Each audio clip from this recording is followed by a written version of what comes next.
Hello everyone, ये है some basic concepts of chemistry का पार्ट 9 जिसमें हम पढ़ेंगे मोल कॉन्सेप्ट। और आज इस टॉपिक को समझने के साथ साथ हम 15 क्वेश्चंस भी सॉल्व करेंगे जिससे आपका मोल कॉन्सेप्ट वाला टॉपिक बिल्कुल ही क्लियर हो जाएगा। तो चलिए शुरू करते हैं। जैसे कि हम सबने पढ़ रखा है कि जो एटम्स या जो मॉलिक्यूल्स होते हैं ये बहुत ही ज़्यादा स्मॉल होते हैं। They are extremely small. वो इतने छोटे होते हैं कि अगर मैं इतना छोटा सा एक रीजन अगर लूंगी तो इसके अंदर इतने सारे पार्टिकल्स होंगे, क्योंकि छोटे छोटे पार्टिकल्स जो हैं बहुत सारे प्रेजेंट होंगे इतने छोटे से जगह में भी। एक पॉइंट भी तो हम देख सकते हैं, ये पॉइंट भी हम अपने आंख से देख सकते हैं, बट एटम को हम नेकेड आइज से नहीं देख सकते, यानी कि एक एटम इससे भी छोटा है। तो आप इमेजिन नहीं कर सकते कि इतने छोटे से रीजन में कितने सारे एटम्स या कितने सारे मॉलिक्यूल्स हो सकते हैं। बहुत सारे हैं ना। तो हम यहाँ पर ये देखेंगे कि जो अमाउंट ऑफ सब्सटेंस या नंबर ऑफ पार्टिकल्स जो होता है ना, उसे डिनोट करने के लिए हम मोल कॉन्सेप्ट का यूज करते हैं। जैसे कि आप सबने पढ़ा होगा, अगर हमारे पास 12 आइटम्स हैं तो इन्हें कलेक्टिवली हम कहते हैं डजन। एक डजन में 12 आइटम्स होते हैं। जैसे आप सबको पता है, जैसे 12 आइटम्स को मिलाकर हम कहते हैं एक डजन। वैसे ही अगर 20 आइटम्स होगा तो इसे हम कहते हैं स्कोर। सिमिलरली 144 आइटम्स के लिए जो टर्म यूज होता है वो है ग्रॉस। ये सब बताया क्यों जा रहा है? क्योंकि ग्रुपिंग की तरह यहाँ पे यूज किया जा रहा है, मतलब इतने सारे आइटम्स को हम ये टर्म यूज करेंगे कुछ इस तरह से। तो वैसे ही जब मैंने आपको बताया कि इतने छोटे से रीजन में बहुत सारे एटम्स या बहुत सारे मॉलिक्यूल्स होंगे, तो उतने सारे मॉलिक्यूल्स को जैसे हम यहाँ पे ग्रुपिंग करते हैं ना, वैसे ही ग्रुप कर कर एक टर्म बनाया जाता है मोल। और 1 मोल जो होता है इसमें होते हैं 6.022 इंटू 10⁻23 एटम्स या मॉलिक्यूल्स या आयन्स। ठीक है, अब एटम हो या मॉलिक्यूल हो या आयन हो, अगर इतने हैं तो इतने सारे पार्टिकल्स के लिए हम 1 मोल का यूज करते हैं। जैसे 12 आइटम्स को हम डजन कहते हैं, वैसे ही इतने आइटम्स को हम 1 मोल कहते हैं। तो इतना ज्यादा समझ में आया आपको? ये इतने सारे पार्टिकल्स होते हैं, तो इतने पार्टिकल्स को हमने क्या टर्म दे दिया? 1 मोल टर्म दे दिया। अब यहाँ से एक चीज आप देखना, जो ये नंबर है ना 6.022 इंटू 10⁻23, इसे हम कहते हैं एवोगैड्रो कांस्टेंट। ये क्या है? Avogadro constant. जब हम यहाँ पे सिर्फ नंबर लिखते हैं, इसे हम कहते हैं एवोगैड्रो कांस्टेंट। लेकिन अगर हम यहाँ पर इसके साथ यूनिट लेते हैं, जैसे कि पर मोल, यानी कि इतने एटम्स पर मोल, यानी 1 मोल में इतने एटम्स है, ऐसे बोला जाए तो हम इसे कहेंगे एवोगैड्रो नंबर। लेकिन नॉर्मली जो है एवोगैड्रो नंबर, एवोगैड्रो कांस्टेंट ऐसे ही यूज किया जाता है, कोई डिस्टिंग्विश तो करते नहीं है इस चीज में। बस याद ये रखिए, अगर बिना किसी यूनिट का होगा तो वो कांस्टेंट कहलाएगा। यूनिट के साथ हम उसे एवोगैड्रो नंबर कहते हैं और इसका सिंबल होता है एन ए। एन यानी नंबर, छोटा सा हम ए लिखते हैं, वो है एवोगैड्रो, तो यानी एन ए का मतलब है एवोगैड्रो नंबर। ठीक है ना? तो इसका ये मतलब है पर मोल बोला गया, इसका मतलब है 1 मोल में इतने एटम्स हैं। वही तो हमने देखा ना, 1 मोल में इतने एटम्स ऐसे लिखा है हमने। 1 मोल का मतलब इतने एटम्स, तो हम सिंपली क्या बोल सकते हैं? इतने एटम्स हैं पर मोल में, यानी 1 मोल में इतने एटम्स हैं। ये होता है इस यूनिट का मतलब। अगर कोई मॉलिक्यूल हुआ तो हम कहेंगे इतने मॉलिक्यूल्स पर मोल। कोई आयन हुआ तो हम बोलेंगे इतने आयन्स पर मोल। इस तरह से होता है।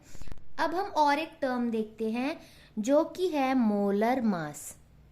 क्या है? Molar mass. हम सबने एटॉमिक मास भी पढ़ लिया, मॉलिक्यूलर मास पढ़ लिया, फॉर्मूला मास पढ़ लिया। अब ये मोलर मास क्या है?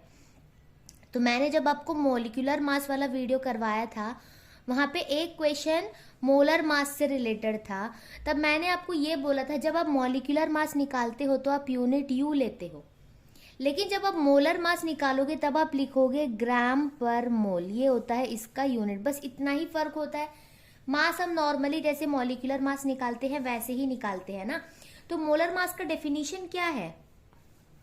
मास of 1 mole of any substance, यानी किसी भी सब्सटेंस का अगर आप 1 मोल ले रहे हो तो उस 1 मोल सब्सटेंस का मास क्या होगा। जैसे आपने ले लिया एक सोडियम, ठीक है, सोडियम लिया आपने, आपको पता है कि इसका जो एटॉमिक मास है वो होता है 23U। यू क्या होता है? यूनिफाइड मास, ये आपको पता है। अब आप ऐसे भी बोल सकते हो कि ये 1 मोल है, तो 1 मोल का जो मास है वो है 23 ग्राम, और 1 मोल के लिए हम क्या लिखते हैं? मोल इनवर्स या पर मोल, यानी 23 ग्राम पर मोल। इसका मतलब है 1 मोल का 23 ग्राम्स है। तो मोलर मास क्या होता है? 1 मोल सब्सटेंस का मास क्या होगा। जैसे 1 मोल सोडियम का मास है 23 ग्राम, तो हम उसे लिखेंगे 23 ग्राम पर मोल। पर मोल का मतलब 1 मोल में इतने ग्राम्स, तो ये होगा हमारा मोलर मास। अब क्योंकि हमने ये देख लिया तो हम अब फॉर्मूला भी देखते हैं जिसका यूज करके हम number of moles, mass, number of atoms वगैरह निकाल सकते हैं। फॉर्मूला में मैं आपके सामने सिर्फ सिंबल्स में लिख रही हूँ। जैसे ये n है number of moles, it is equal to given mass by molar mass. ठीक है, गिवन मास का क्या मतलब है? जितना आपको क्वेश्चन में दिया होगा कि इस सब्सटेंस का इतना ग्राम्स लिया है आपने, ऐसे जो क्वेश्चन में गिवन होगा कितना ग्राम्स है वो हमारा गिवन मास होगा W, और M होगा हमारा मोलर मास। जैसे मान लीजिए हमें बोला गया कि जो सोडियम है हमें गिवन है, इसके लिए हमें W यानी गिवन मास था 115 ग्राम। ठीक है, यानी इतना सोडियम हमें दिया हुआ है। अब आपको ये बताना है कि इसमें कितने मोल सोडियम है। अब आपको एक चीज पता है कि 1 मोल ऑफ सोडियम का जो मास है वो है 23 ग्राम, यानी कि सोडियम का जो मोलर मास है वो होता है 23 ग्राम पर मोल, यानी 1 मोल सोडियम का मास है 23 ग्राम। तो आपको ये बताना है 115 ग्राम में कितने मोल्स होंगे। तो आप सिंपली क्या करेंगे, इन्हें डिवाइड करेंगे ना कुछ इस तरह से, तो आपको यहाँ पे मिल जाएगा 5 मोल, क्योंकि ये ग्राम्स में था और ये ग्राम पर मोल में था, तो ग्राम से ग्राम कैंसिल, पर मोल जब ऊपर जाएगा तो मोल आ जाएगा। तो ऐसे फॉर्मूला आता है। ये कुछ इस तरह से, जैसे आपसे हमने बोला कि एक पेन का कॉस्ट है ₹5, ठीक है, और ना मैंने जब पूरा पेन खरीदा तो टोटल कॉस्ट हुआ मेरा 75 रुपीज। मान लो कुछ इस तरह का केस है। अब आपसे मैं ये पूछूंगी कि इसमें कितने पेन्स मैंने खरीदे। ये वैसे ही हो गया कि 1 मोल सोडियम का मास इतना था, टोटल मास अगर इतना हुआ तो इसमें कितने सोडियम है। कुछ इसी तरह से अगर एक पेन का कॉस्ट 5 रुपीज है और आपने जितने भी पेन खरीदे उसका टोटल कॉस्ट अगर 75 हुआ, तो आपसे ये पूछा जाएगा कि कितने पेन है, तो आप क्या करोगे, टोटल कॉस्ट में से एक का कॉस्ट आप डिवाइड करोगे, तो कितना आएगा यहाँ पे आपको 15 आ जाएगा।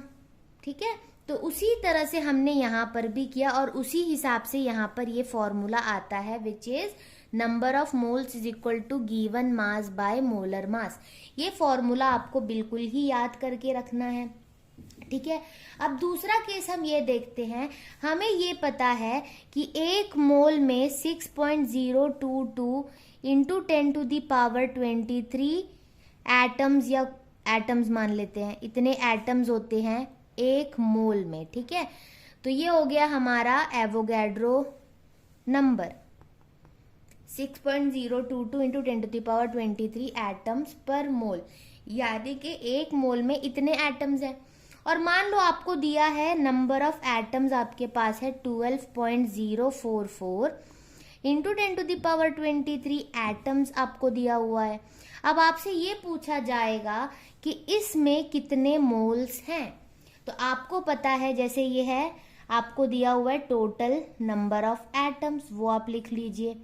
ठीक है, उसके बाद देखिए क्या बोला है, 1 मोल में इतने एटम्स है, इसमें आप लिख लीजिए इतने एटम्स। ठीक है, और नीचे आप ले लीजिए 6.022 इंटू 10⁻23 एटम्स पर मोल। अब यहाँ पे 10⁻23 से 10⁻23 कटेगा, और अगर आप देखेंगे तो ये 2 टाइम्स होता है, यहाँ से एटम भी कटेगा, तो आपको यहाँ पे मिला 2 एंड ये मोल इनवर्स ऊपर जाएगा तो मोल। तो सिंपली आपको क्या पता चला, इसमें 2 मोल्स थे, क्योंकि 1 मोल में अगर इतने एटम्स हैं तो इतने एटम्स में कितने मोल होंगे। तो आपको करना ये था कि कितने नंबर ऑफ एटम्स गिवन थे, उसमें से आपने एवोगैड्रो नंबर को डिवाइड कर दिया। तो यहाँ पर आपका और एक फॉर्मूला आता है, वो है number of moles is equal to number of particles by Avogadro number.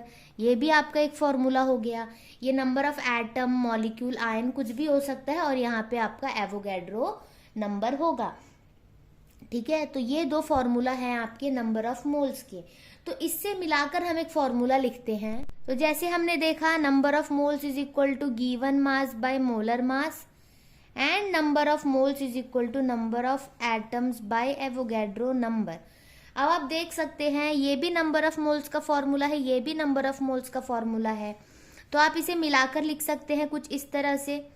ये तो है, और यही इक्वल है n/Na के, यानी ये तीनों को आप मिलाकर ऐसे याद कर लीजिए। अब क्वेश्चन में क्या होगा, आपसे मास देकर, क्योंकि जो मोलर मास होता है वो आपको फॉर्मूला से खुद निकालना है। जैसे आपसे बोला गया कैल्शियम सल्फेट CaSO4, और उसका बोला गया मान लो 16 ग्राम्स ऑफ कैल्शियम सल्फेट। ठीक है, आपसे ये पूछा जाएगा इसमें नंबर ऑफ मोल्स कितने हैं। तो आप क्या करोगे, आपको निकालना है नंबर ऑफ मोल्स, आपको गिवन है मास, तो आप क्या करोगे, बस इतना फॉर्मूला यूज करोगे। तो आपको यही देखना है कि क्या गिवन है, क्या निकालना है, उसके बेसिस में आप डिसाइड करोगे कि ये इन दोनों को आप यूज करोगे या इन दोनों को, यानी इस वाले फॉर्मूला को, या फिर आप इन दोनों को यूज करोगे। वो डिपेंड करता है आपको क्या दिया हुआ है और क्या आपको निकालना है। तो आगे मैं आपको 15 क्वेश्चंस करवाऊंगी ना, उसमें ये क्लियर हो जाएगा। पर यहाँ पर एक एग्जाम्पल देख लेते हैं। जैसे आपने देखा हमें n निकालना था, w दिया था, तो आप बोलोगे m तो दिया ही नहीं। किसी भी फॉर्मूला में जब 3 टर्म्स यूज हो रहे हैं तो एक अगर फाइंड करने तो बाकी दोनों तो पता होने चाहिए। तो मोलर मास इसलिए नहीं दिया क्योंकि हमें यहाँ पे फॉर्मूला पता है, इसमें से तो हम मोलर मास आराम से निकाल सकते हैं। तो मोलर मास कैसे मिलेगा, कैल्शियम का मास 40, सल्फर का मास 32 एंड ऑक्सीजन का 16 होता है, और 4 ऑक्सीजन के लिए कितना होगा 64। तो उस हिसाब से 4 5 6 136 हो गया इसका मोलर मास, यानी इतने ग्राम्स पर मोल। तो यानी अगर हम यहाँ पे नंबर ऑफ मोल्स निकालें तो मास की जगह मैं लिखूंगी 16 ग्राम्स और मोलर मास की जगह लिखूंगी 136 ग्राम पर मोल। तो ग्राम से ग्राम कैंसिल हो जाएगा, और इसे अगर आप सिंप्लीफाई करोगे तो कुछ तो आपको न्यूमेरिकल वैल्यू मिलेगा, और यूनिट मोल इनवर्स ऊपर जाकर हो जाएगा मोल, यानी आपको नंबर ऑफ मोल्स मिल जाएगा। तो यहाँ तक तो हो गया हमारा पूरा कॉन्सेप्ट।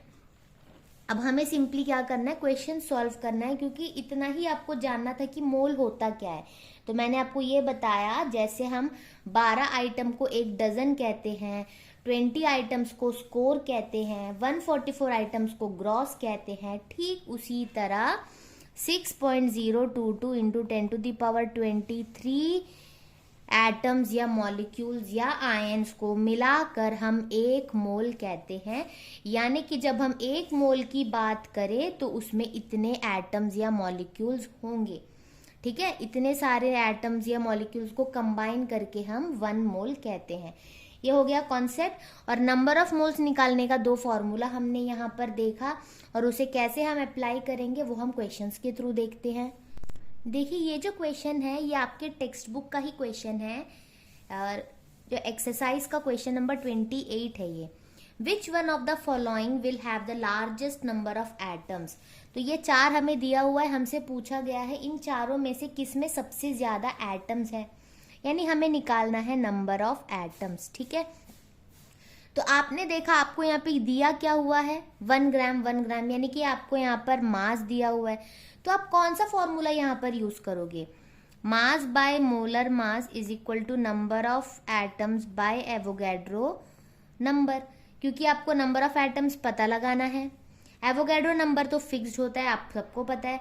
और जो मोलर मास होता है वो गोल्ड के लिए, सोडियम के लिए, लिथियम के लिए, क्लोरीन के लिए आपको पता होगा, और मास आपको दिया हुआ है। तो आप यहाँ पर ना पूरा कैलकुलेट करने के बजाय क्या कर सकते हो, मैं आपको बताती हूँ। जैसे देख सकते हो कि सबका मास 1 ग्राम है, यानी कि W सबके लिए फिक्स्ड है, किसी के लिए बदल नहीं रहा। तो जो नंबर ऑफ एटम्स है उसमें W का कोई इफेक्ट नहीं पड़ेगा। अब जो एवोगैड्रो नंबर है वो भी तो एक कांस्टेंट वैल्यू है, वो भी सबके लिए सेम होगा, तो इससे भी कोई इफेक्ट नहीं पड़ने वाला। तो आप कह सकते हैं अगर आपको नंबर ऑफ एटम्स निकालना हो तो आपको पता है एवोगैड्रो नंबर जब इस तरफ आएगा तो वो न्यूमरेटर में आएगा, यानी W into Avogadro number divided by molar mass, ये हो गया। आपको पता है सबके लिए अगर आप निकालने जाओगे तो W 1 ही होगा, और एवोगैड्रो नंबर जो है वो भी सबके लिए फिक्स्ड होगा। तो जो वैल्यू इसमें अफेक्ट कर रही है वो है हमारा मोलर मास। और जैसे आप देख सकते हो जो नंबर ऑफ एटम्स है it is inversely proportional to molar mass.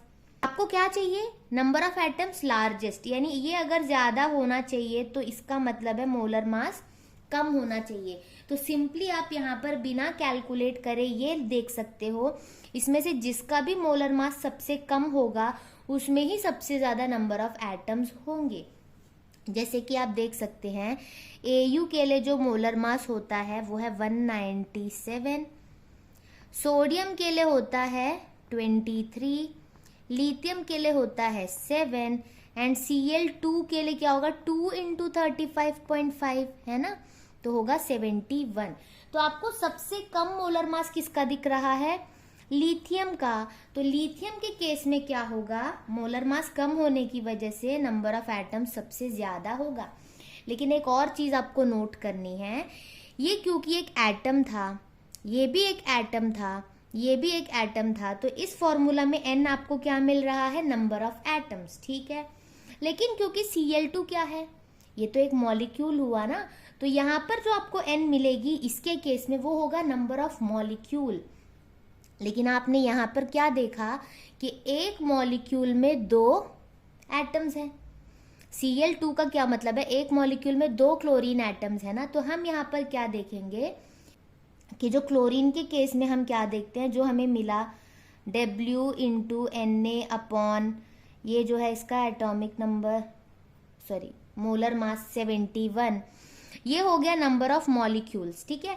आपको पता है एक मॉलिक्यूल में अगर 2 एटम है तो इतने मॉलिक्यूल में मुझे क्या करना होगा, इंटू 2 करूंगी तो मुझे नंबर ऑफ एटम्स मिलेंगे।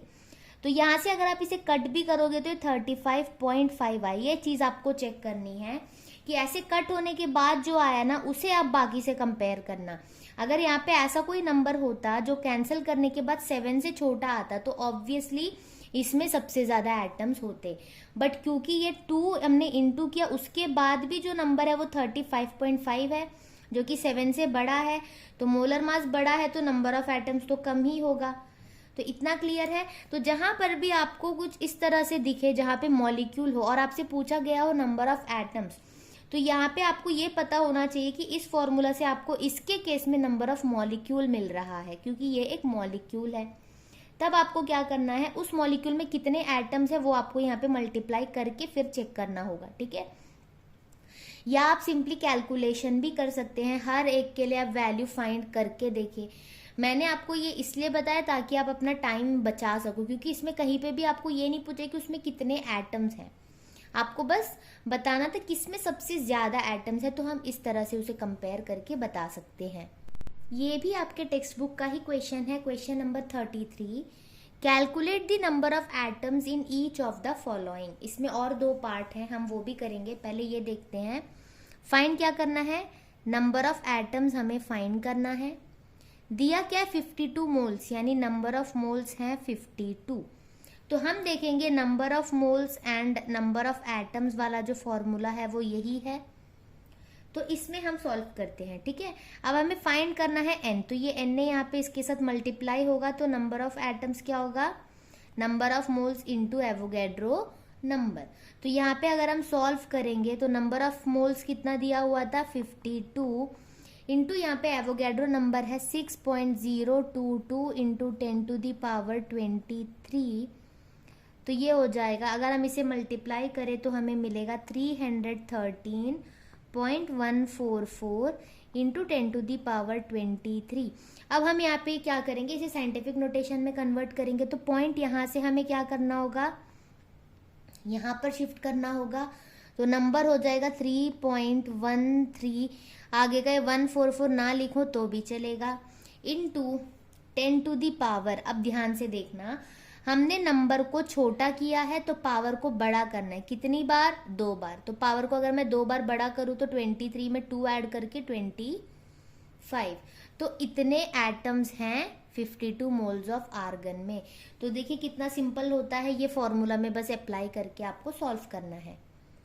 देखिए इसका सेकंड एंड थर्ड पार्ट, यहाँ पर देखिए 52 यू बोला गया है। तो आपको यहाँ पे ये पता होना चाहिए कि यू जो है वो जो हमने लिया था गिवन मास, उसका यूनिट यू हम नहीं लेते, हम उसमें ग्राम्स लेते हैं। तो इसमें हम वो फॉर्मूला यूज नहीं कर सकते। इसका कैसे करना है मैं आपको बताती हूँ, पहले हम इसे सॉल्व कर लेते हैं। आपको दिया हुआ है गिवन मास 52 ग्राम्स, ठीक है। आपको निकालना है नंबर ऑफ एटम्स। तो आप क्या करेंगे, फॉर्मूला कौन सा आप यूज करेंगे यहाँ पर, mass by molar mass is equal to number of atoms by Avogadro number, ये होगा आपका फॉर्मूला। तो उस हिसाब से अगर आप नंबर ऑफ एटम्स निकालो तो होगा mass into Avogadro number by molar मास। तो मास आपको दिया हुआ है 52, एवोगैड्रो नंबर है 6.022 इंटू 10⁻23 और इसका मोलर मास चाहिए। अब हीलियम का मोलर मास क्या होता है, 4 होता है। तो आप यहाँ पे क्या करेंगे, 4 से अगर इसे कट करेंगे तो आपको 13 मिलेगा। 13 इंटू 6.022 क्या होगा, 78.286 इंटू 10⁻23। अब इसे आप साइंटिफिक नोटेशन में लेकर आओगे तो आप देखोगे नंबर 78 से 7 हो गया, यानी नंबर को आपने छोटा किया है। पावर आप बढ़ाओगे एक बार तो 23 + 1 हो जाएगा 24। तो इसमें इतने एटम्स हैं ग्राम्स के केस में, ठीक है। लेकिन यहाँ पर दिया हुआ है 52 यू ऑफ हीलियम। आपको ये पता होगा कि जो एक हीलियम होता है उसका मास होता है 4u, इतना क्लियर है। 1 हीलियम के लिए आप कहते हैं 4u। इसका मतलब हम इसे उल्टा करके लिख सकते हैं, 4u का मतलब है 1 हीलियम। सेम चीज है, मैंने बस रिवर्स करके लिखा, ठीक है। 4u है। अब आपको क्या चाहिए, 52u। तो पहले ऐसे केस में ये कुछ इस तरह का है, जैसे आपको बोला गया अगर 4 पेन का कॉस्ट इतना है तो 15 पेन का कॉस्ट क्या होगा। तो आप क्या करते हैं, 4 पेन का कॉस्ट देखकर आप पहले 1 पेन का कॉस्ट निकालेंगे। 1 का पता चल गया तो फिर आप 15 का निकाल सकते हैं। ये बहुत छोटे क्लास में मैथ्स में ऐसे होता है, आपको पता होगा। तो यहाँ पे जैसे हम देख सकते हैं अगर 4u 1 हीलियम है तो 1u के लिए क्या होगा, ये जो 4 था वो उस तरफ जाएगा तो 1/4 हो गया, ये इतना क्लियर है। अब मुझे चाहिए 52u। तो मैंने यहाँ पे 1 में 52 मल्टीप्लाई किया तो यहाँ पर भी मैं 52 मल्टीप्लाई करूंगी तो 52/4 हीलियम। अगर मैं इसे कट करूंगी तो आपको पता है ये कितना आएगा, 13 हीलियम। यानी 52u में 13 हीलियम है, यानी इसका आंसर हो जाएगा 13 एटम्स ऑफ हीलियम है। तो ऐसे जो केस होंगे ना, u जिसमें दिया होगा उसमें आप ऐसा मेथड फॉलो करोगे, ये आप स्पेशली ध्यान दीजिएगा। Question number 3, find number of moles of H2 in 10 gram of H2।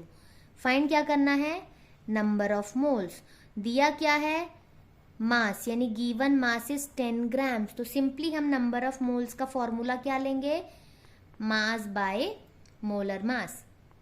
मास दिया हुआ है 10 एंड मोलर मास क्या होता है H2 के लिए, मुझे पता है एक हाइड्रोजन का 1 होता है तो 2 हाइड्रोजन के लिए 1 × 2 यानी कि 2। 10/2 क्या होगा, 5 मोल।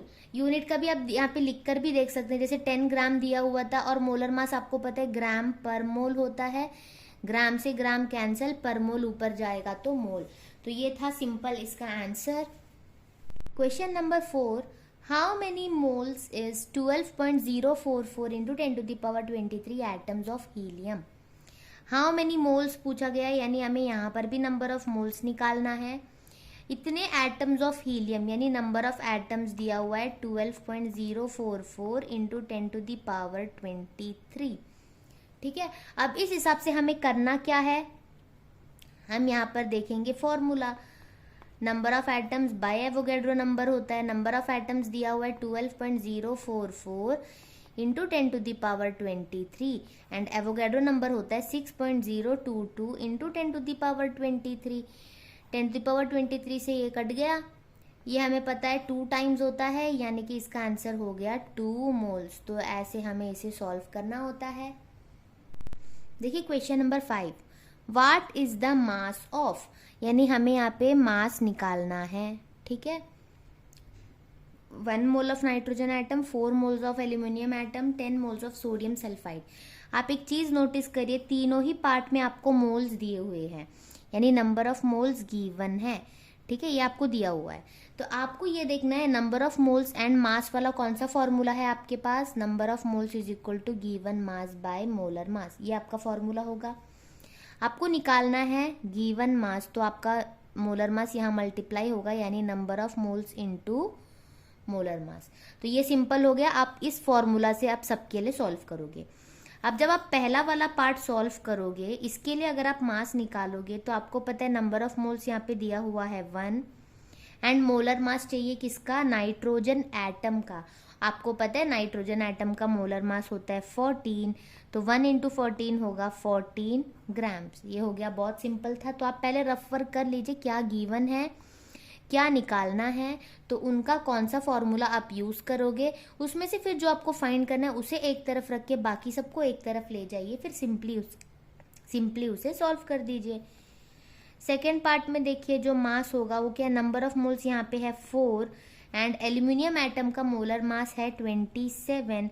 तो अगर आप इसे मल्टीप्लाई करोगे तो आपको यहाँ पर मिलेगा 108 ग्राम्स. और तीसरा आप देखिए नंबर ऑफ मोल्स 10 है और यहाँ पे आपको मोलर मास चाहिए सोडियम सल्फाइड का. ये तो एक मॉलिक्यूल हो गया. सोडियम सल्फाइड का फॉर्मूला होता है Na2SO3. तो आपको इसका मोलर मास अगर निकालना है तो आप देखेंगे 2 सोडियम है, एक सोडियम का 23 होता है तो 2 सोडियम का होगा 46, एक सल्फर का होता है 32 और ऑक्सीजन का आपको पता है 16 होता है. 16 इंटू 3 क्या होगा 48. तो यहाँ पर ये हो गया 16, 1 कैरी 126. ठीक है, इंटू करोगे 1260 ग्राम्स, यानी इसमें इतने ग्राम्स हैं. ऐसे आपको ये सॉल्व करना है. ये बहुत ही आसान होता है. आप 2-3 क्वेश्चन करने के बाद ही आपको लगेगा कि ये तो बहुत आसान है, हम कर लेंगे. तो बेटर होगा आप क्वेश्चंस देखकर पहले खुद से सॉल्व करें, उसके बाद आप आंसर्स को चेक करें. बट हाँ, ज़रूर क्वेश्चंस को करना, क्योंकि जो चीज़ हमें आसान लगती है ना, हम उसे लाइटली लेने की वजह से वही हमारा मार्क्स रिड्यूस करवा देता है एग्जाम्स में. तो अच्छे से सारे क्वेश्चंस को आप प्रैक्टिस करिए. अगर आप एक टॉपिक पढ़ ही रहे हो तो उसके सारे क्वेश्चंस को ऐसे प्रैक्टिस करें कि उसमें से कोई भी क्वेश्चन आए आप बिना छोड़े उस क्वेश्चन को अटेंड करके ही आए. क्वेश्चन नंबर 6 है कन्वर्ट इनटू मोल, यानी आपको यहाँ पर नंबर ऑफ मोल्स निकालना है. और हर एक क्वेश्चन में देखिए 12 ग्राम, 20 ग्राम, 22 ग्राम, यानी आपको मास दिया हुआ है. तो आप इसके अकॉर्डिंग फॉर्मूला देखोगे, number of moles is equal to mass by molar mass. क्योंकि आपको नंबर ऑफ मोल्स ही निकालना है तो आप इसी तरह से इसे रखेंगे, है ना. अब यहाँ पे सबका मास तो आपको पता है, लेकिन सबका मोलर मास तो चलिए निकाल लेते हैं. फर्स्ट वाला जो हमारा पार्ट है उसमें ऑक्सीजन गैस के लिए मोलर मास क्या होगा, ऑक्सीजन गैस यानी O2, तो 2 इंटू 16 32 होगा. सेकेंड वाले पार्ट में हमारे पास वाटर है H2O, तो इसके लिए अगर आप निकालोगे तो आपको मिलेगा 18. और जो थर्ड पार्ट है उसमें कार्बन डाइऑक्साइड यानी CO2, इसके लिए अगर आप निकालोगे तो आपको इसका मोलर मास मिलेगा 44. ठीक है, अब आप निकालेंगे यहाँ पे नंबर ऑफ मोल्स. सबसे पहले मास 12/32. अगर आप इसे डिवाइड करो तो 4 की टेबल से आप काट सकते हो, 4 3 ज़ा 12, 4 8 ज़ा, तो 3/8 आया. अगर आप इसे डिवाइड करो तो आपको मिलेगा 0.375 मोल्स और मोल का सिंबल होता है MOL. अब यहाँ पर अगर आपको नंबर ऑफ मोल्स निकालना है तो गिवन मास आपका है 20 एंड मोलर मास है 18, तो इसे अगर आप 2 की टेबल से कट करो तो आपको मिलेगा 10/9, जिसे आप डिवाइड करो तो आपको मिलेगा 1.111 मोल। ये भी हो गया। अब इसके बाद अगर आप इसमें नंबर ऑफ मोल निकालो तो गिवन मास है 22 और मोलर मास है 44। ये कटने के बाद आएगा 1/2 यानी कि 0.5 मोल। क्वेश्चन नंबर 7 है what is the mass of, यानी हमें यहाँ पर मास निकालनी है और जो क्वेश्चन है उसमें हमें मोल्स दिया हुआ है, यानी नंबर ऑफ मोल्स गिवन है। तो हम कौन सा फॉर्मूला लेंगे, number of moles is equal to mass by molar mass. पर हमें निकालनी है मास, तो मास यहाँ रहेगा, मोलर मास यहाँ पर न्यूमरेटर में चला जाएगा, यानी number of moles into molar mass. ये फॉर्मूला हो गया। तो पहले वाले के लिए देखिए मास कैसे निकलेगा। नंबर ऑफ मोल्स दिया हुआ है 0.2। ऑक्सीजन एटम बोला गया है, ऑक्सीजन एटम का मास होता है 16, तो ये हो जाएगा 2 से अगर हम 16 को मल्टीप्लाई करेंगे 32 होता है, एक नंबर के बाद पॉइंट यानी 3.2 ग्राम्स। अब सेकेंड देखिए मास कैसे मिलेगा, नंबर ऑफ मोल्स है 0.5 एंड वाटर मॉलिक्यूल के लिए हमें पता है 18 होता है, तो 5 से 18 मल्टीप्लाई होगा तो 90 आएगा, लेकिन एक नंबर पॉइंट के बाद यानी 9.0 ग्राम्स। तो ये हो गया, बहुत ही आसान था। देखिए question number 8, calculate the number of molecules of sulphur present in 16 gram of solid sulphur. हमें कैलकुलेट क्या करना है, number of molecules present in 16 gram of solid sulphur, यानी गिवन मास है 16 ग्राम। तो इन दोनों से रिलेटेड हमारा कौन सा फॉर्मूला होगा, mass by molar mass is equal to number of atoms by Avogadro number. ठीक है, यहाँ पे मास हमें पता है, एवोगैड्रो नंबर भी हम सबको पता है क्या होता है 6.022 इंटू 10⁻23। मोलर मास चाहिए, यहाँ पे बोला गया सल्फर S8 है, यानी 8 सल्फर के लिए 8 इंटू 32। अब इसे ऐसे ही रहने दो, ये हो गया हमारा मोलर मास। निकालना है N, तो इससे हम क्या लिखेंगे, नंबर ऑफ एटम्स क्या होगा, ये जो एवोगैड्रो नंबर है वो यहाँ पर न्यूमरेटर में आ जाएगा, यानी mass into Avogadro number divided by molar मास। तो मास क्या दिया हुआ है 16, Avogadro number 6.022 into 10⁻23 divided by molar मास है 8 into 32।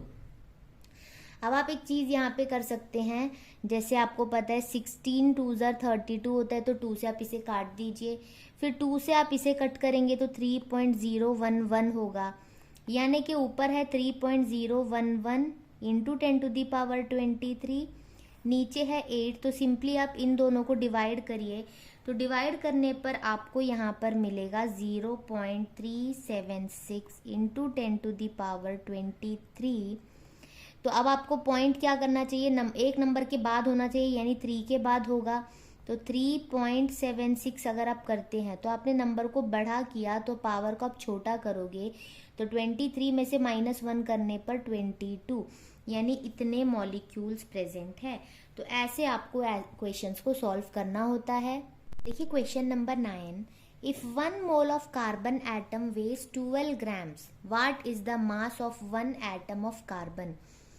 What is the mass in gram, यानी हमें मास निकालना है ऑफ 1 एटम ऑफ कार्बन, यानी हमें n दिया हुआ है 1 एटम। ठीक है, अब ये वाले फॉर्मूला, ये दोनों के लिए कौन सा फॉर्मूला है, mass by molar mass is equal to number of atom by Avogadro number. अब आप देखिए नंबर ऑफ एटम दिया हुआ है, एवोगैड्रो नंबर आपको पता है, बस क्या नहीं पता, मोलर मास नहीं पता।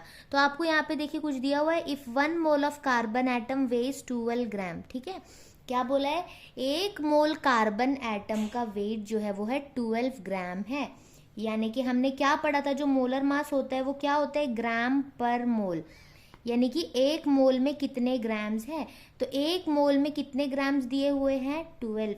तो हम क्या करेंगे, यहाँ पर इसे समझ लेंगे कि ये मोलर मास है, यहाँ पे इनडायरेक्टली दिया हुआ है। ठीक है ना, तो यहाँ पे क्या बोला है, if 1 mole of carbon atom weighs 12 gram. अगर मान लो आपको ये सेंटेंस नहीं दिया होता, सिर्फ आपको इतना दिया होता कि what is the mass of 1 atom of carbon, simple सी बात है, आप यही फॉर्मूला लेते, लेकिन आप ये सोचते कार्बन एटम का मोलर मास तो 12 होता है, आप डायरेक्ट लेते। लेकिन जब ऐसे दिया होता है ना तो बच्चे कंफ्यूज होते हैं कि ये क्या बात हुआ, अगर 1 मोल का 12 ग्राम है तो एक एटम का कितना ग्राम होगा, तो बच्चे इसमें कंफ्यूज होते हैं। बट कंफ्यूज होने का कुछ नहीं है, यहाँ से यहाँ तक जो भी दिया हुआ है वो मोलर मास के बारे में ही बताया है कि 1 मोल में 12 ग्राम है, और पर मोल का जो मास होता है वही तो मोलर मास होता है ना, तो हमें यहाँ पे इनडायरेक्टली मोलर मास ही दिया था। तो हम यहाँ पर एक काम करेंगे, W अगर हमें निकालना हो तो हम क्या करेंगे, M को वहाँ ले जाएंगे, यानी number of atoms into molar mass divided by Avogadro number. तो नंबर ऑफ एटम्स 1 है, मोलर मास कितना दिया हुआ है 12, डिवाइडेड बाय एवोगैड्रो नंबर क्या होगा 6.022 इंटू 10⁻23। अब आप ध्यान दीजिए 1 इंटू 12 तो 12 होता है, नीचे है 6.022, और ये जो 10⁻23 को अगर आप ऊपर ले आओगे तो 10⁻⁻23 हो जाएगा। अगर आप इसे डिवाइड करोगे तो आपको मिलेगा 1.99 इंटू 10⁻⁻23, और आप चाहो तो इसे अप्रॉक्सीमेटली 2 इंटू 10⁻⁻23 ग्राम्स भी लिख सकते हो। तो ये हो गया। देखिए question number 10, which of the following correctly represents 360 gram of water. आपको यहाँ पे 4 दिए हुए हैं स्टेटमेंट्स, इनमें से कौन सा 360 ग्राम वाटर को रिप्रेजेंट करता है। तो आपको हर एक केस में मास निकाल कर देखना है, क्योंकि 360 ग्राम यानी हर एक के केस में आप क्या निकालोगे, गिवन मास निकालोगे, जिसमें भी आपको 360 मिला वही आपका आंसर होगा। और यहाँ पे क्योंकि ये ऑप्शंस नहीं है, आपको फिर ये ऑप्शंस में से सेलेक्ट करना है कि जो फर्स्ट ऑप्शन है क्या वही सिर्फ करेक्ट है, या 1 and 4 करेक्ट है, या 2 and 3 करेक्ट है, या 2 and 4 करेक्ट है। उसके लिए हमें पहले क्या करना होगा, इन चारों ही पार्ट्स के लिए क्या करेंगे, हम निकालेंगे कि कितने ग्राम्स हैं, और जिस पार्ट में भी आपको 360 ग्राम मिले वो किस ऑप्शन में है उसे आप टिक लगाएंगे। तो चलिए हम एक एक करके पहले सबको सॉल्व करते हैं। तो जो हमारा पहला पार्ट था उसमें क्या दिया हुआ था, 2 मोल्स, यानी नंबर ऑफ मोल्स था 2, हमें निकालना था मास। तो हमारा फॉर्मूला क्या होगा, number of moles is equal to mass by molar mass, और मास क्या होगा, number of moles into molar mass. Number of moles दिया हुआ था 2 and molar mass of water हमें पता है 18, तो इसका आंसर हो गया 36 ग्राम्स। पर हमें क्या पूछा गया है 360, तो फर्स्ट ऑप्शन तो हमारा नहीं हो सकता। अब सेकेंड वाला जो पार्ट है उसमें हमें नंबर ऑफ मोल्स दिया हुआ था 20, ठीक है। तो उस हिसाब से अगर मैं इस फॉर्मूले में रखूं, क्योंकि सब में वाटर बोला गया है तो सबके लिए मोलर मास जो है वो 18 ही होगा। अब इसमें अगर मैं निकालूं तो नंबर ऑफ मोल्स दिया हुआ है 20 एंड मोलर मास है 18, इसे अगर मैं मल्टीप्लाई करूं तो मुझे मिलेगा 360 ग्राम्स, यानी कि जो सेकेंड वाला है ये बिल्कुल करेक्ट है। अब हम देखते हैं थर्ड वाला। थर्ड में देखिए क्या बोला है, नंबर ऑफ मॉलिक्यूल्स दिया हुआ है 6.022 इंटू 10⁻23, इतने मॉलिक्यूल्स हैं, और हमें निकालना क्या है मास। तो इसका मतलब हम कौन सा फॉर्मूला यूज करेंगे, mass by molar mass is equal to number of atoms by Avogadro number. निकालना है W, इसका मतलब number of molecules into molecular mass by Avogadro number. अब इसमें मैं क्या करूंगी, नंबर ऑफ एटम्स मुझे दिया हुआ है 6.022 into 10⁻23 into molar mass of water 18 होता है, divided by Avogadro number 6.022 into 10⁻23। तो ये तो पूरा का पूरा कट गया और आंसर क्या मिला 18 ग्राम्स। तो ये भी नहीं हो सकता, तो थर्ड वाला भी हो गया कैंसिल। अब जो हमारा फोर्थ पार्ट है वो कुछ इसी तरह का है, तो हम यही वाला फॉर्मूला यूज करेंगे, बट नंबर ऑफ मॉलिक्यूल्स बदल गया। तो यहाँ पे जो नंबर ऑफ मॉलिक्यूल था वो था 1.2044 इंटू 10⁻25 इंटू मोलर मास 18 है, divided by Avogadro number is 6.022 into 10⁻23। अब आप एक काम करिए, जैसे ये 6 है तो इसे ना मैं पॉइंट अगर एक बार यहाँ शिफ्ट कर दूँ तो ये 12 हो जाएगा ना। तो हम यहाँ पे वो करके देखते हैं, 12.044 इंटू 10 टू दी पावर, जैसे मैंने नंबर को बड़ा किया तो पावर मुझे छोटा करना होगा, यानी ये 24 हो जाएगा। आगे इंटू 18 है, नीचे है 6.022 इंटू 10 टू दी पावर 23। आपको पता है इसका 2 टाइम्स होता है ये, तो इसके बाद 2 इंटू 18 क्या होगा, 36। ठीक है, अब 10 की पावर आप देखिए, ऊपर है 24, नीचे 23 है, वो ऊपर आएगा -23, यानी 36 इंटू 10 की पावर 1 यानी 10, यानी इसका आंसर होगा 360। तो जो फोर्थ वाला था इसमें भी हमें 360 ग्राम्स मिला, तो 2 एंड 4। चलिए हम अपना ऑप्शन भी देख लेते हैं। तो जैसे कि आपने देखा कि ये जो सेकेंड वाला जो स्टेटमेंट था 20 मोल्स ऑफ H2O में एंड इतने मॉलिक्यूल्स ऑफ वाटर में, इन दोनों में हमें 360 ग्राम मिल रहा है, यानी कि 2 एंड 4, ऑप्शन डी हमारा यहाँ पर करेक्ट हो जाएगा। ये क्वेश्चन थोड़ा सा लेंदी था, बट मैंने इसलिए लिया है ताकि आपको ऐसे क्वेश्चंस भी समझ में आए जिसमें अलग से पहले 4 ऑप्शन की तरह दिया हो, पर उनमें से फिर आपको ऑप्शन सेलेक्ट करना हो। ऐसे क्वेश्चंस भी आते हैं आपके, जैसे नीट या JEE हो गया, उसमें ऐसे क्वेश्चंस आ सकते हैं।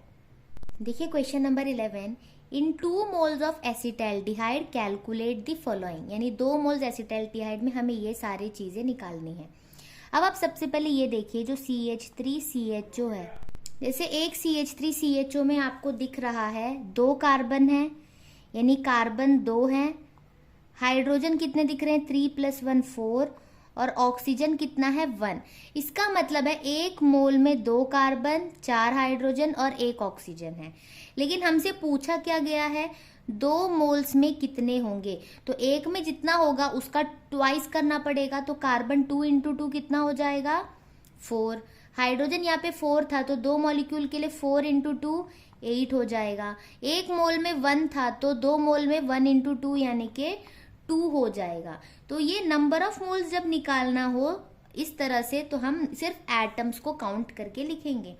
लेकिन अगर मॉलिक्यूल्स निकालने हो तो हम क्या करेंगे, हमें दिया हुआ है नंबर ऑफ मोल्स 2 है, हमें नंबर ऑफ मॉलिक्यूल निकालना है, तो हम क्या करेंगे, हम देखेंगे number of moles is equal to number of molecules by Avogadro number, यानी नंबर ऑफ मॉलिक्यूल होगा number of moles into Avogadro number. Number of moles क्या है 2, एवोगैड्रो नंबर है 6.022 इंटू 10 टू दी पावर 23, तो इसका आंसर हो जाएगा 12.044 into 10 to the power 23। अब आप चाहो तो यहाँ पे आप साइंटिफिक नोटेशन में कर सकते हो, तो ये हो जाएगा 1.2044 इंटू 10 टू दी पावर। अब आप देखोगे नंबर आपने छोटा किया तो पावर आप बढ़ाओगे, यानी कि 24 हो जाएगा। तो इस तरह से क्वेश्चंस को करते हैं। ऐसा एक सिमिलर क्वेश्चन आपके टेक्स्ट बुक में भी है, वो मैंने नहीं लिया है, वो आप टेक्स्ट बुक में से खुद देखकर कर लीजिएगा। देखिए क्वेश्चन नंबर 12, अब इससे आगे जो भी क्वेश्चंस होगा 12, 13, 14 एंड 15, ये मैं आपके लिए होमवर्क दे रही हूँ, आप खुद से इसे सॉल्व करिए, क्योंकि 11 क्वेश्चंस हमने कर लिया है, तो अब तो आपको समझ आ ही गया होगा कैसे करना है, क्योंकि वीडियो बहुत लंबा जा रहा था, इसलिए मैंने सोचा ये मैं आपको होमवर्क दे दूँ। Which of the following pair have the same number of atoms, आपको ये बताना है कि कौन से पेयर में नंबर ऑफ एटम सेम है। तो आपको करना क्या होगा, जैसे इसमें 16 ग्राम ऑफ O2 दिया हुआ है, 4 ग्राम ऑफ H2 दिया हुआ है, आप दोनों के लिए नंबर ऑफ एटम्स फाइंड करें। एटम्स फाइंड करने में ना आप एक चीज नोटिस करना, जैसे ये तो मॉलिक्यूल्स हैं, तो आप जो भी n फाइंड करोगे वो तो आपको नंबर ऑफ मॉलिक्यूल मिलेगा, बट उसके बाद आप क्या देखोगे, क्योंकि इसमें भी 2 एटम है, इसमें भी 2 एटम है, तो जितने भी मॉलिक्यूल्स होंगे उसमें इंटू 2 और इंटू 2 करोगे तो कोई उतना फर्क आएगा नहीं, ठीक है ना, क्योंकि आपको बस कंपेयर करना है। इसमें भी जैसे 2 एटम है, 2 एटम है, तो आप मॉलिक्यूल देखकर भी कंपेयर कर सकते हो। इसमें भी जैसे आप देखोगे 2 एटम है, इसमें भी 2 एटम है, तो इसमें भी नंबर ऑफ मॉलिक्यूल्स निकाल कर आप देख सकते हो।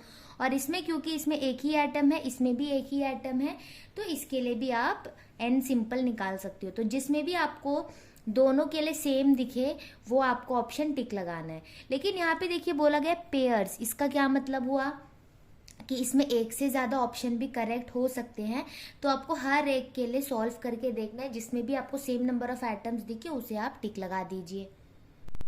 देखिए question number 13, which has more number of atoms, 100 gram of sodium और 100 ग्राम ऑफ आयरन। आपको दोनों के लिए ही मास W दिया हुआ है। आपको पता लगाना है किस में नंबर ऑफ एटम्स ज़्यादा है, तो आप दोनों ही केस में नंबर ऑफ एटम्स फाइंड करिए और जिसमें आपको ज़्यादा लगे वो आप आंसर लिख लीजिए। और यहाँ पे दोनों का एटॉमिक मास भी आपको दिया हुआ है। अगला है calculate the number of moles and molecules, यानी इस क्वेश्चन में आपको नंबर ऑफ मोल्स यानी N भी निकालना है, नंबर ऑफ मॉलिक्यूल्स यानी कि कैपिटल N भी निकालना है। आपको मास दिया हुआ है, ठीक है, ये आपको दिया हुआ है। और किसके लिए निकालना है आपको? एसिटिक एसिड के लिए। और एसिटिक एसिड का फॉर्मूला क्या होता है? CH3COOH। इसके लिए आपको निकालना है small n and capital N। अगला क्वेश्चन है which has the maximum number of molecules. किसमें नंबर ऑफ मॉलिक्यूल्स मैक्सिमम है? सब में आपको मास दिया हुआ है, और क्योंकि यहाँ पे मास सबका डिफरेंट डिफरेंट है, 7, 2, 16, 16, ऐसे केस में आप कंपेयर नहीं कर सकते जैसे मैंने आपको फर्स्ट क्वेश्चन में करवाया था, क्योंकि सबका मास डिफरेंट है। तो आप सबके लिए separately number of molecule find करिए और फिर आपको किस में सबसे ज़्यादा लगे उसे आप टिक लगाइए। तो इतना क्वेश्चंस आप कर लीजिए तो मोल कॉन्सेप्ट वाला टॉपिक यहाँ पर कंप्लीट होता है। तो अगर आपको वीडियोस अच्छी लगे तो पुराने वीडियोस भी देखना और आगे आने वाले वीडियोस को देखते रहने के लिए चैनल को सब्सक्राइब करें और बेल आइकन को क्लिक कर दीजिए ताकि जो भी वीडियोस आए आपको उसकी नोटिफिकेशन मिल जाए। Thanks for watching.